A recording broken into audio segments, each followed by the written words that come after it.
আপনি ঈদের নামাজ আজকে পড়তে গেছে, কে আসছে তা জানেন? আপনার ভাইকে যে খুন করেছে, আপনার মাকে যে হলো ধর্ষণ করেছে, খুনি সংগঠন আওয়ামী লীগের গডফাদার চুপ্পু সাহেব এখানে আসছে। মুসল্লিরা প্রতিবাদ করেছে, আমরা সরকারকে দ্রুত জানাবো যে ৯/৬ না করে চুপ্পুর অভিশংসন জরুরি এবং চুপ্পুকে বাদ দিতেই হবে।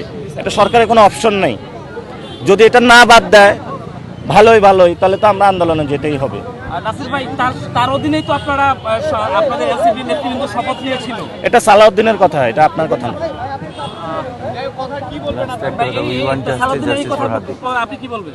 সালাউদ্দিনের এই কথা তো সমস্যা আগে বলেছিলাম, শিলং ফেরত থেকে বাংলাদেশের কথা। কারণ ওই সময় স্পিকার ছিল না, যেই জন্য হলো যদি চুপ্পু চলে যেতে হতো তাহলে স্পিকার ওই সময় ক্ষমতাটা গ্রহণের ওই সুযোগটা তখন ছিল না। আর আপনি ৫ তারিখে বিএনপি কি ক্যান্টনমেন্টে যায় নাই? গিয়েছে তো। কেন গিয়েছে? বিপ্লবী সরকার হলে কেন ৫ তারিখে ক্যান্টনমেন্টে গিয়েছে? বিএনপি ৫ তারিখে ক্যান্টনমেন্টে যাওয়ার কারণেই তো বিপ্লবী সরকার গঠন হয় নাই। তো এগুলা কি জানে না নাকি? ওই সময় কি সালাউদ্দিন দেশে ছিল?